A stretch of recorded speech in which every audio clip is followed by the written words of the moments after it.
지난 주일부터 우리가 부흥이라고 하는 주제로 말씀을 나누는데, 부흥은 누구의 일이라 그랬죠? 주의 일이라 그랬습니다.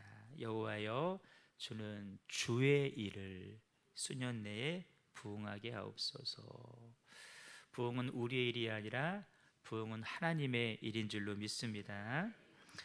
우리가 이 대목에서 한번 진지하게 묻고 점검해야 될 중요한 사실이 있어요. 하나님은 분명히 저와 여러분에게, 우리의 가정에, 우리 교회에, 우리의 사업장에도 부흥을 주시기 원하시고, 나 또한 그것을 갈망하고 있는데, 문제는 뭐냐면 내가 그 부흥을 가로막는 존재, 다시 말해 내가 부흥의 걸림돌이 될 수도 있다라고 하는 사실입니다. 누가요? 다른 사람이 아니요, 내가. 아마 정신이 번쩍 드실 거예요. 사실 이건 누구의 이야기가 아니라 저의 솔직한 고백이기도 한데, 하나님께서 우리 교회를 사랑하시고 우리 교회를 통해서 하실 일이 있어서 이 복명동 땅에 교회를 세우셨고, 여러분들과 같이 좋은 분들을 우리 교회에 보내주셨어요. 하나님의 뜻을 깨닫고 성령 충만한 여러분들의 충성을 통하여서 하나님은 사도행전의 역사를 계속 써 나가기를 원하시는데, 제 안에 있는 두려움이에요. 이 앞에 있는 제가, 여러분의 담임 목사가 그 일의 방해자는 아닐까. 오늘 목사님 왜 그러시나 생각할지 모르지만, 저는 가끔 이런 생각을 합니다. 내가 교회 부흥에 걸림돌이 될 수도 있겠구나. 왜 이런 생각을 하냐면은, 1차적으로는 그것이 저 자신을 지켜가는 방편이기 때문에 그래요. 그리고 궁극적으로는 제가 바로 서야 우리 형제 교회가 바로 설 수 있다라고 믿기 때문입니다. 그래서 여러분, 우리는 모두가 누가 나에게 어떤 칭찬의 말을 해줄 때 감사함으로 받겠지만, 사실 그 말을 100%다 그대로 믿으면 안 됩니다. 제가 이제 지방 감리사를 하고 있는데, 지방 젊은 임원들이 있어요. 가끔 저 듣기 좋으라고요. 저를 잘 몰랐던 분들이 주로 그런 말을 하는데, 감리사님 뭐 대단하셔요, 이런 얘기를 해요. 사실은 저를 잘 몰랐고, 아니 모르는 것이 아니라 완전히 오해하고 있는 분들이 많이 있었거든요. 그들이 조금씩 저와 같이 시간을 보내면서 저를 알아가면서 그들이 갖고 있던 생각들이 오해였다는 생각들을 알게 되고, 저나 우리 교회들의 성도들의 모습을 보시면서 이제 그런 얘기들을 덜어 해줘요. 저는 그러죠. 그러면 그런 소리 하지 마시라고, 그게 저 망하게 하는 거라고 하지 말라 그래요.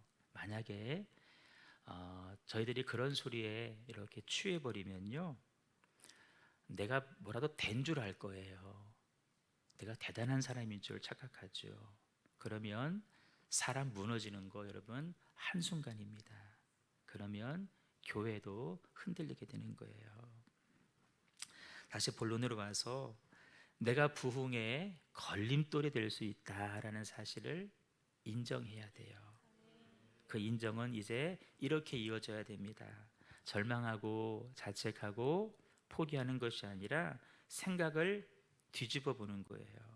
어떻게 바꾸냐면, 오늘 내가 부흥의 걸림돌이 될 수 있음을 인정하고, 더 나아가서 새로운 삶을 살기로 결단하고 그렇게 살아갈 수만 있다라면, 나는 이제 부흥의 걸림돌이 아니라 부흥의 주인공이 될 수 있고, 아멘. 부흥의 통로까지 될 수 있다는 것입니다. 아멘. 따라 나도 나도 부흥의 부흥의 주인공이 될 수 있습니다. 주인공이 될 수 있습니다. 지금까지 아멘. 여러분, 나로 인해서 가정에 불화가 생기고 가정 안에 큰 소리가 났다고 한다면, 이제 나로 인해서 우리 가정이 평화로워지고 우리 가정에 새로워지는 역사가 나타날 수 있다는 거예요. 아멘. 나로 인하여서. 아멘.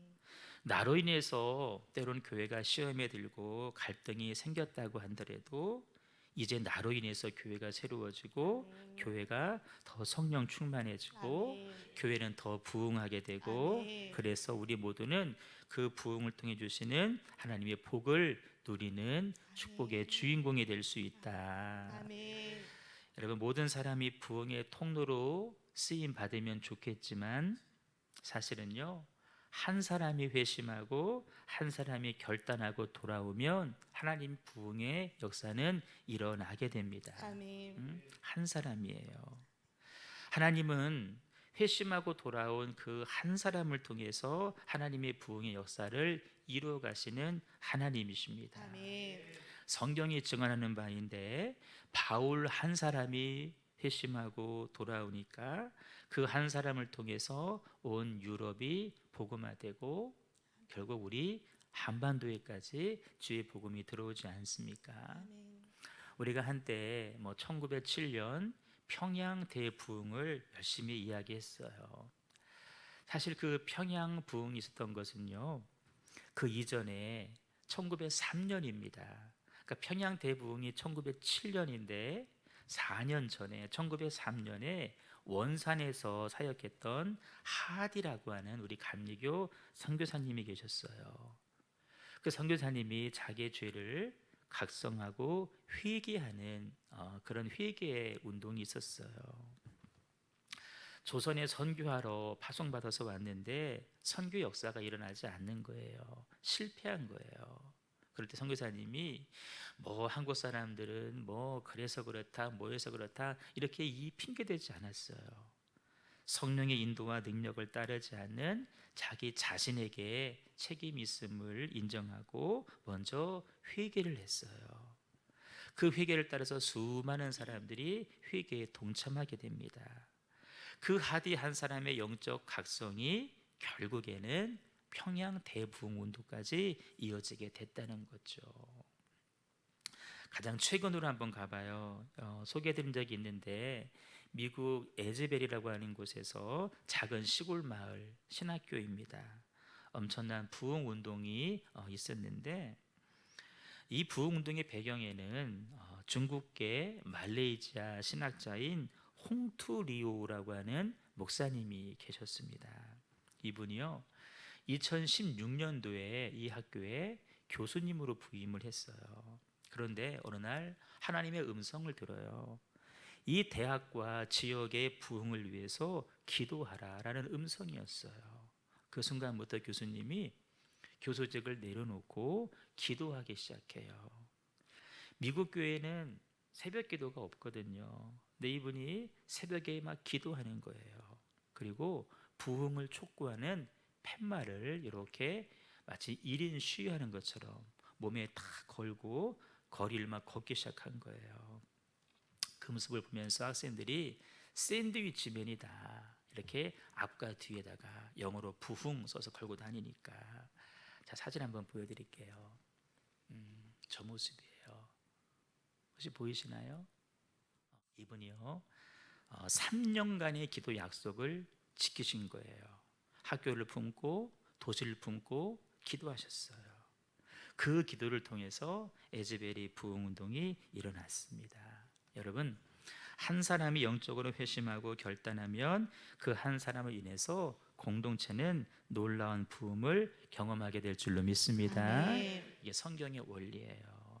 오늘 말씀 유지하겠죠? 내가 그 한 사람이 되어야 되겠다는 거예요. 아멘. 오늘 우리가 어떻게 회심하고 어떻게 결단해야 될까? 우리 본문 보기 앞서서 이사야 선지자를 통해서 그 원리 하나 먼저 배워보려고 해요. 남유다가 주의 길로 걸어갈 때입니다. 하나님께서 당신의 말씀을 대언할 선지자를 부르시는데 이사야를 지목하셨어요. 그럴 때 하나님의 부르심을 받은 이사야가 이런 고백을 합니다. 화로다 나여 망하게 되었도다 라고 말하는 거예요. 큰일 났구나. 나는 망할 사람이구나. 무슨 말씀인지 배경을 먼저 설명드리면, 선지자로 부르심을 받을 때에 이사야는 성전 안에 있었어요.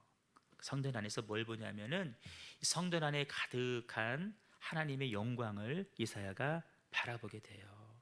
여러분, 하나님의 영광은 우리가 예배하는 이 성전에도 가득할 줄로 믿습니다. 예배하는 동안에 여기에 임하신 하나님의 영광 바라볼 수 있기를 축복해요.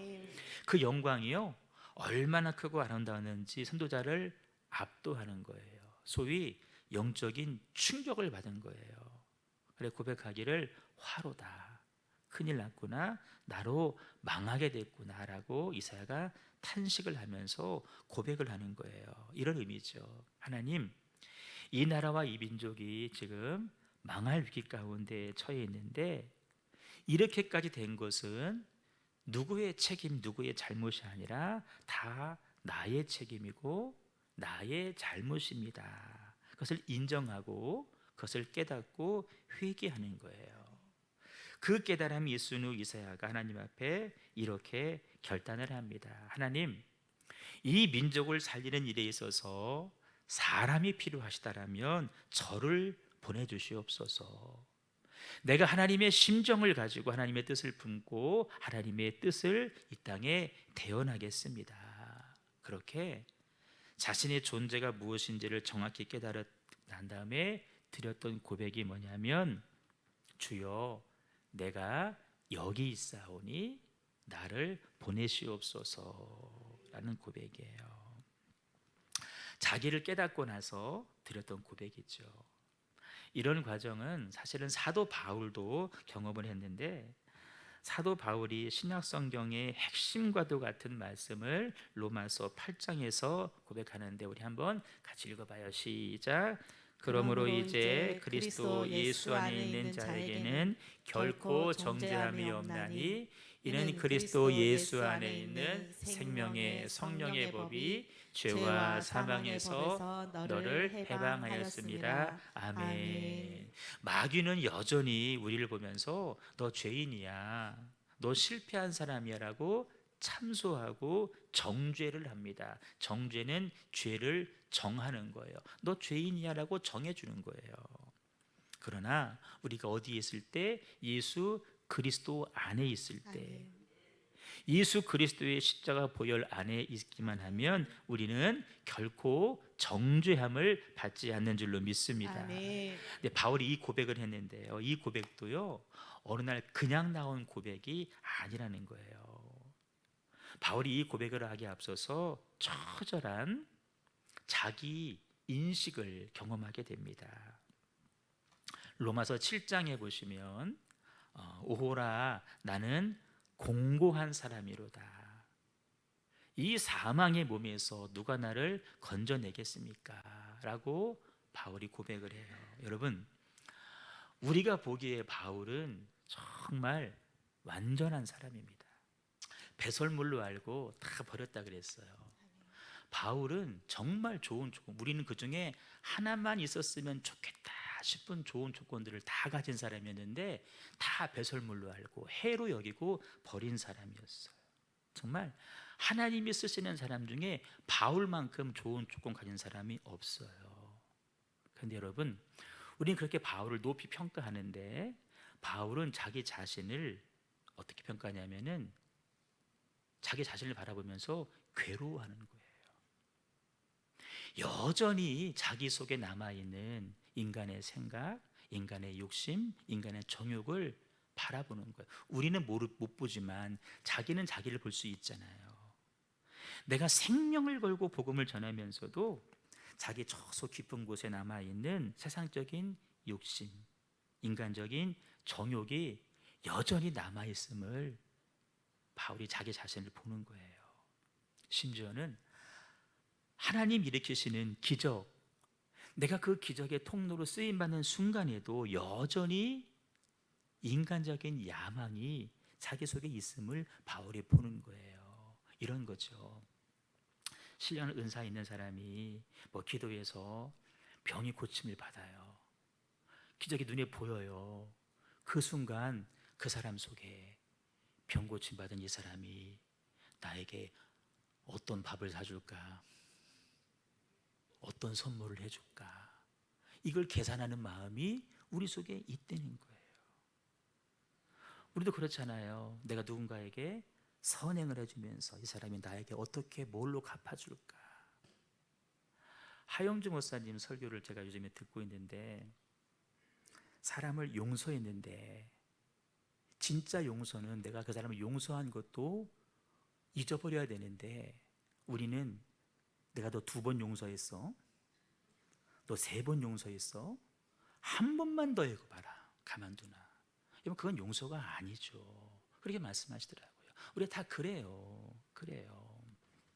그래서 바울이 나는 어찌할 수 없는 존재구나, 이게 내 본 모습이구나. 그래서 주의 복음을 전하는 일에 있어서 가장 큰 걸림돌이, 지금까지는 이 복음을 반대하는 저 유대인인 줄 알았는데 알고 봤더니 나구나 라는 사실을 깨달은 거예요. 이 깨달음을 로마서 7장에서예요. 그리고 8장에 건너와서 아까 읽었던 말씀, 그러므로 예수 그리스도 안에는 결코 정죄함이 없나니 이는 그리스도 예수 안에 있는 생명과 성령의 법이 너를 죄와 사망에서 해방했기 때문이다. 아멘. 이 고백을 8장에 와서 하는 거예요. 여러분, 나도 하나님 앞에 쓰임 받고 싶어요, 나도 부흥의 주인공 되고 싶어요, 간절히 원하잖아요. 그 원함이, 그 외침이 정말 공허한 외침으로 끝나지 않으려면 어떻게 해야 되느냐? 우리도 자기 자신에 대한 처절한 인식이 선행되어야 된다는 거예요. 아멘. 근데 우리는 그 과정이 사실 빠져 있잖아요. 그 과정이 빠져 있기 때문에 그렇게 부흥을 원하면서도 우리에게는 부흥이 일어나지 않는다는 거예요. 서두에서 말씀드린 대로 부흥에 대한 말씀을 묵상하면서 우리가 가져야 될 분명한 사실이 있습니다. 내가 그 부흥을 가로막는 존재이구나 하는 사실이에요. 여러분, 좁혀서 우리 가정을 한번 보세요. 지금까지는 애들이 문제였고, 저 남편이 문제였고, 저 아내가 문제였고, 그런데 실상은 누가 문제라는 거예요? 내가 문제라는 거예요. 교회를 바라보면서도 누구 때문이라고 아니에요. 실상은 나 때문인 거예요. 부흥의 걸림돌이라는 사실이 혹시 인정되시나요? 아멘. 불편하게 들리실지 모르지만 이 부분을 솔직하게 인정하셔야 돼요. 아멘. 내가 문제다. 근데 여러분, 그 인정은 그 다음 이런 결단으로 이어가셔야 돼요. 이사야가 주여 나를 보내소서라고 화답한 것처럼, 하나님, 이제 내가 새로운 삶을 살겠습니다. 아멘. 이제 내가 부흥의 통로가 되겠습니다. 아멘. 내가 부흥의 주인공 되고 부흥의 샘플이 되겠습니다. 아멘. 그를 위해서 이제 내가 하나님 앞에 새로운 삶을 살아가겠습니다. 아멘. 결단하시는 저 여러분 되시기를 주님의 이름으로 축복합니다. 아멘. 그러니까 문제의 원인이 나라고 하는 사실에 대해서 자각을 하셔야 돼요. 아멘. 인정하셔야 돼요. 아멘. 그리고 새로운 삶을 살겠다라고 결단하셔야 돼요. 아멘. 자각과 결단이에요.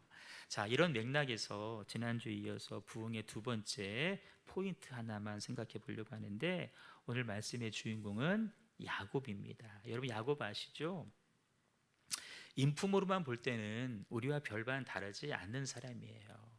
욕심 많은 사람이고, 또 자기 유익을 위해서 남을 속이는 일 마다하지 않는 사람, 마치 우리 자신을 보는 것만 같은. 근데 여러분, 놀라운 사실은 야곱이 그런 삶을 살았음에도 불구하고 하나님은 그에게 놀라운 부흥을 주셨다는 거예요.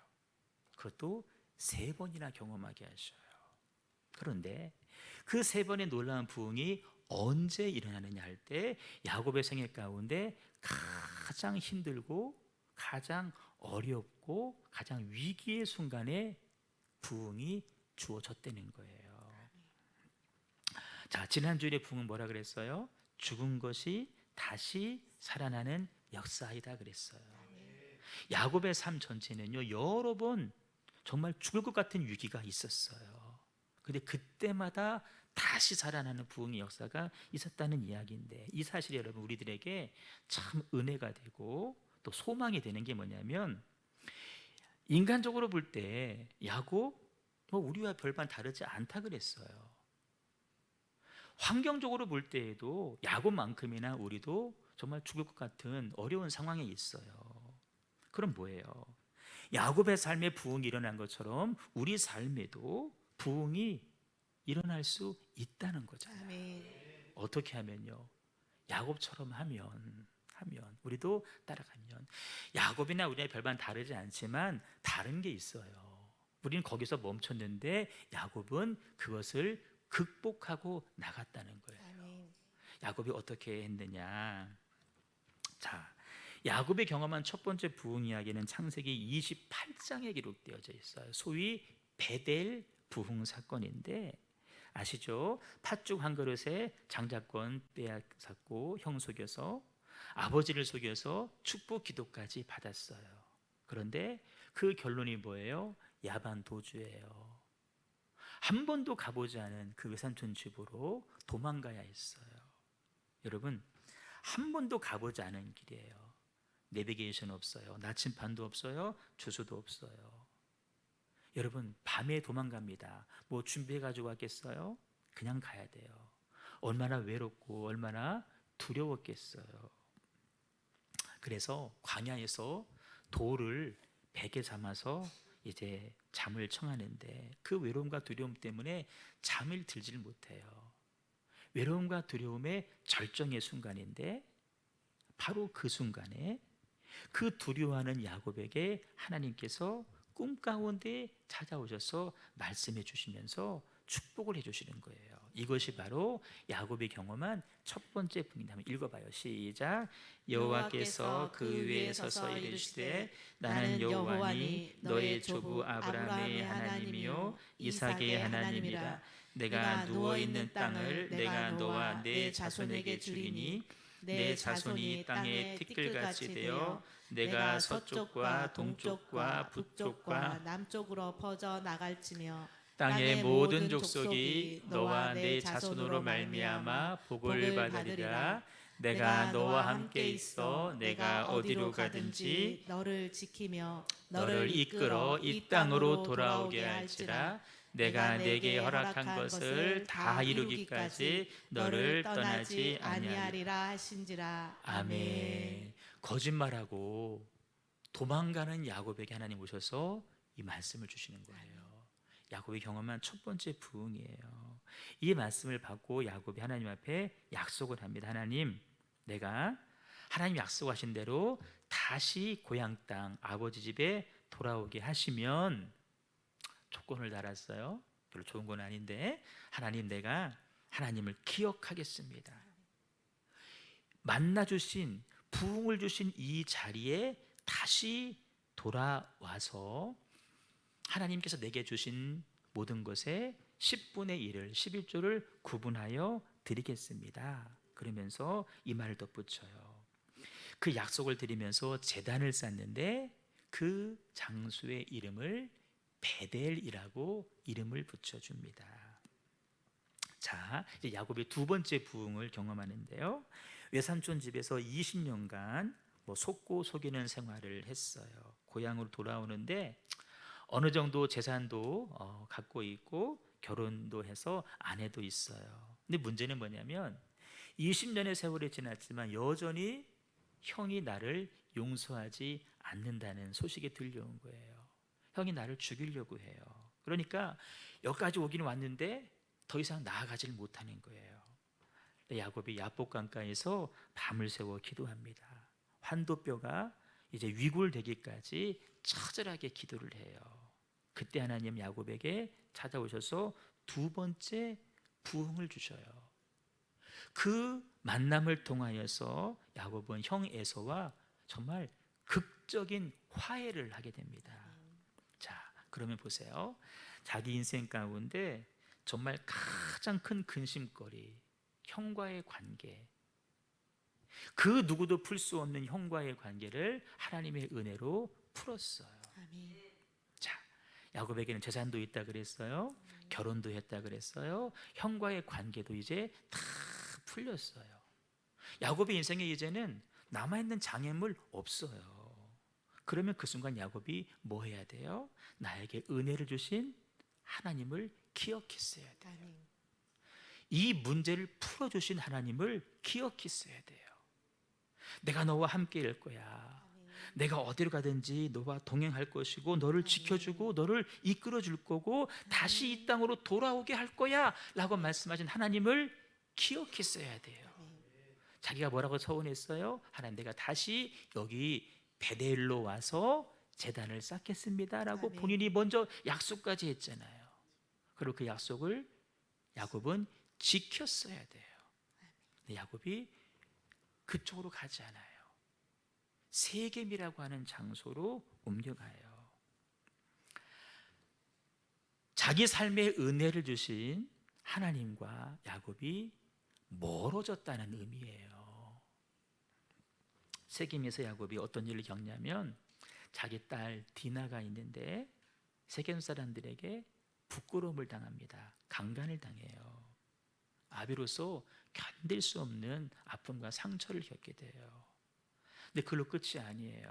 그 과정에서 분노한 아들들이요, 그 세겜 사람들을 향해서 복수하겠다고. 여러분, 가족으로서 원수를 갚는 것이 뭐 당연할 수 있죠. 하지만 숫자적으로 상대가 안 돼요.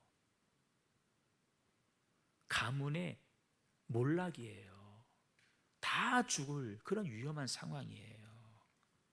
그런데 바로 그 순간에 하나님은 다시 찾아오셔서 야곱에게 부흥을 주셔요. 자, 은혜에 대해서 야곱은 지금 망각하고 있어요. 약속에 대해서 불이행하고 있어요. 그거와 상관하지 아니하시고 하나님은 먼저 다시 찾아오셨어요. 아멘. 하나님의 이 포기하지 않는 사랑 앞에 야곱은 비로소 깨닫는 거예요. 그리고 결단을 하는 거예요. 그 결단이 야곱의 생애 가운데 세 번째 부흥으로 이끌어 가는데, 자, 말씀 보시면 야곱이, 오늘 본문이에요. 얘들아, 우리 베델로 가자. 우리가 원래 베델로 갔어야 되는 건데 세겜 땅에 가서 이런 어려움을 당했다. 베델로 가자. 다시 기억하는 거예요. 아멘. 1차 부흥의 때를 기억하고 나를 만나주신 장소 베델로 올라가서 제단을 쌓는 거예요. 아멘. 거기로 갈 때 오늘 5절에 보시면 세겜 사람들 하나님께서 다 두려워 떨게 만들었어요. 아멘.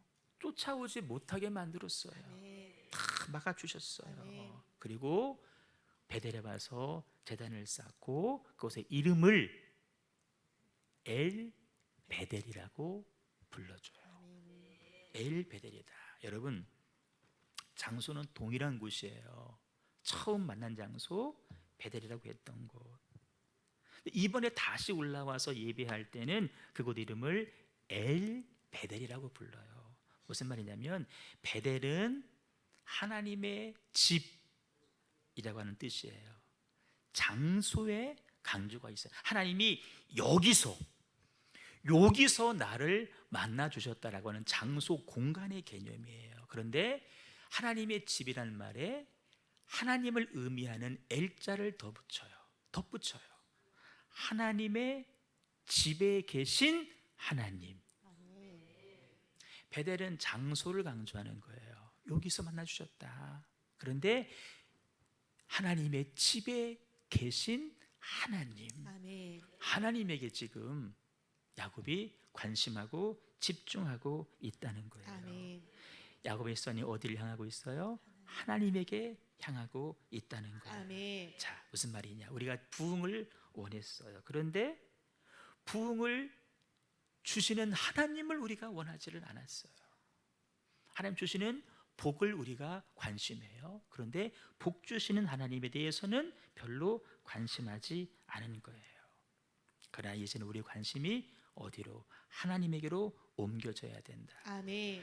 그러니까 진짜 부흥은 뭐냐? 우리의 관심이 하나님께로 향해 가는 것. 아멘. 이것이 부흥이에요. 아멘. 정리하면 그간 하나님보다 하나님이 주실 그 무엇에 관심했던 그런 내가 부흥의 걸림돌이었구나, 그것 때문에 부흥이 임하지 않았구나라고 인정하시고 네. 이제는 하나님만 바라보겠습니다. 아멘. 아멘. 아멘. 자, 역대하 7장 14절에 보시면 내 얼굴을 찾으면 그랬어요. 아멘. 나를 찾아라. 나를 찾아라. 이 평화를 구하지 말고 평화를 주실 나를 구해라. 아멘. 죄 용서해 줄 나를 구하라는 거예요. 아멘. 하나님의 얼굴을 구할 때 황폐한 땅이 회복될 줄로 믿습니다. 아멘. 하나님의 얼굴을 구할 때 내 삶에 묶여있던 착구가 풀어지고 아멘. 허다한 멍의 줄은 끊어질 줄로 믿습니다. 아멘. 막힌 곳이 뚫어질 줄로 아멘. 믿습니다. 이것이 성경이 말씀하는 부흥이고 아멘. 거기서 부흥의 역사가 시작된다는 거예요. 아멘. 오늘 나부터 하나님을 주목할 수 있기를 주님의 이름으로 축복합니다. 아멘. 를 위해서 우리가 실천해야 될 두 가지 사항이 있어요. 야곱처럼 광야 같은 삶에서도 하나님을 바라보고 아멘. 하나님을 묵상하면서 아멘. 하나님에게 집중하셔야 돼요. 아멘. 고단한 삶의 자리에서 하나님의 얼굴을 구할 때에 우리 삶 가운데 놀라운 부흥의 역사가 나타나게 될 줄로 믿습니다.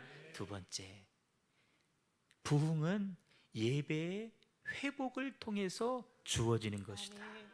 이거 기억하시고 예배에 집중하셔야 됩니다. 아멘.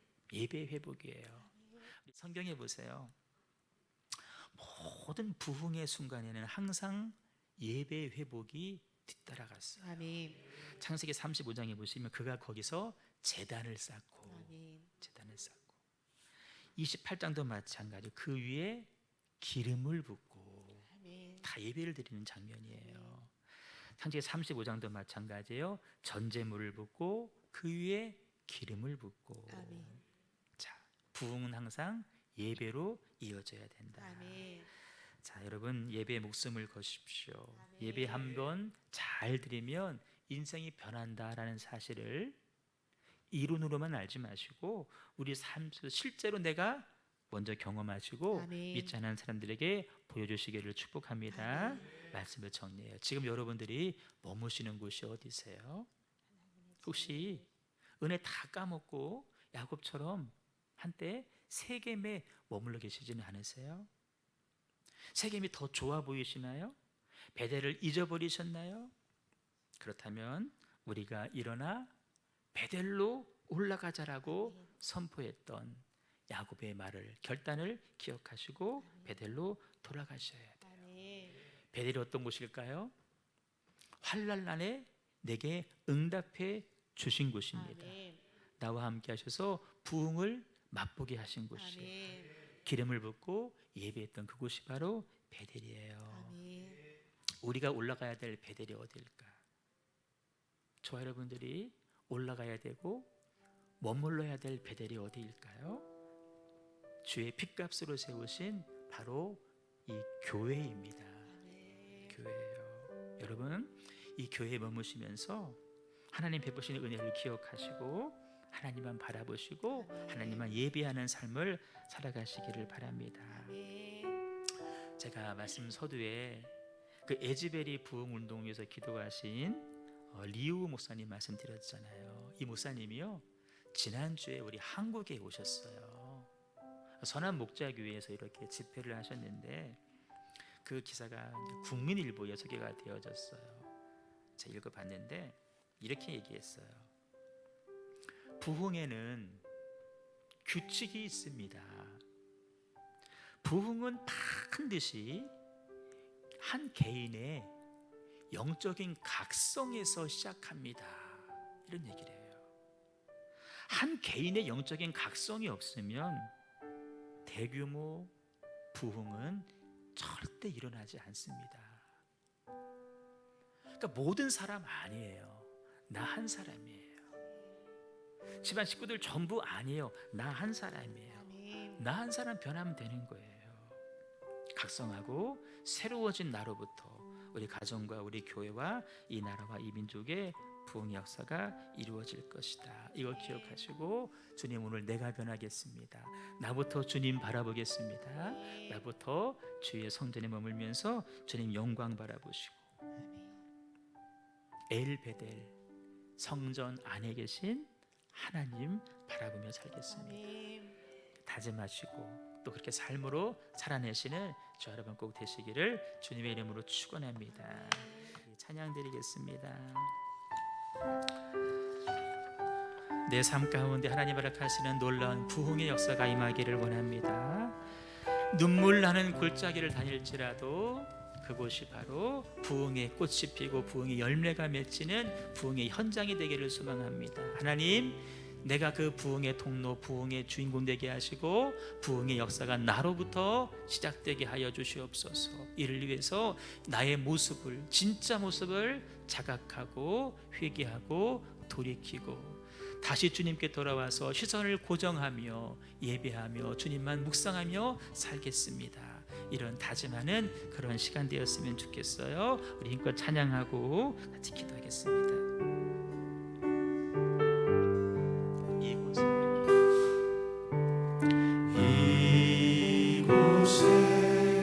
생명샘 솟아나 눈물 곧작 지나갈 때에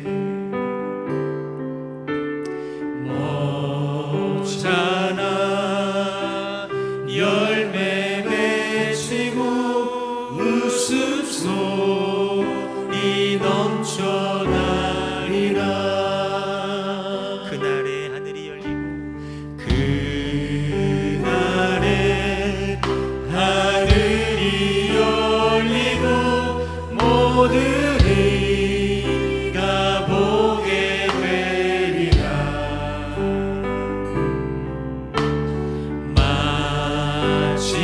마침내 꽃들이 피고 영광의 주가 오시리라. 꽃들도 구름도 바람도 넓은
찬양하는 부흥이 꽃들도 구름도 바람도 넓은 바다로 찬양하라 찬양하라 예수를 하늘을 울리며 노래해 나의 영혼아 은혜의 주 은혜의 주 은혜의 주. 여러분 정말 부흥을 갈망하십니까? 부흥의 주인공 되길 원하십니까? 과정을 밟으셔야 됩니다. 한 사람이에요. 한 사람이 각성하고 깨닫고 돌아오셔야 됩니다. 내가 그 한 사람 되게 하여 주옵소서. 이사야가 그 과정을 밟았고 바울도 그 과정을 밟았어요. 에즈벨이 부흥도 한 사람이에요. 한 사람. 주님, 우리가 속한 가정 공동체, 우리 교회 공동체, 우리 직장 공동체가 새로워지기를 원합니다. 나 한 사람부터 회개하고 각성하고 돌아오게 하여 주옵소서. 주님만 바라보게 하여 주시옵소서. 주도권 이양해 드리게 하여 주시옵시고 주님을 예배함으로 말미암아 꽃들도 새들도 부흥하고 찬양하는 놀라운 역사를 경험하게 하여 주옵소서. 우리 말씀 붙잡고 합심하여 동성으로 기도하겠습니다. 주여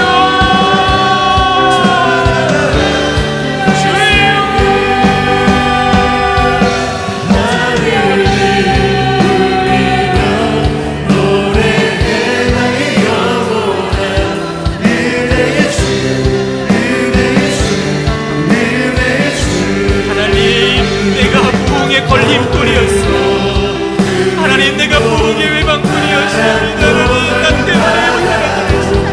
저절한 자각이 있게 하여 주시옵소서. 저절한 분간이 하나님, 나를 바라보게 하시옵소서.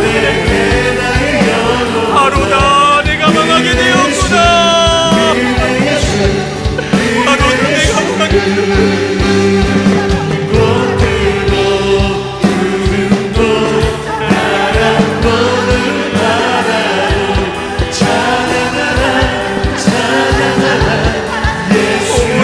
공부한 사람이구나.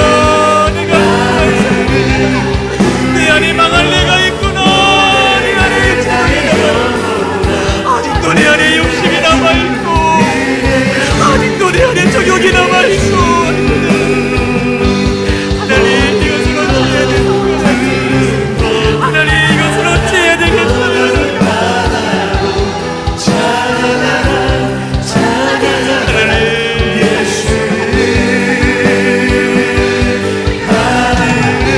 하나님, 내가 부흥의 방향을 하나님, 이제는 내가 부흥의 통로로 쓰임받게 하나님, 내가 이제는 부흥의 주인공이 되게 해주세요. 오라고 또하나 나를 요구한 사람 하나님, 아직 생긴 상을 얘기했던 것처럼 하나님 내가 하나님 찬양하라 예수를 아버지, 우리가 누구를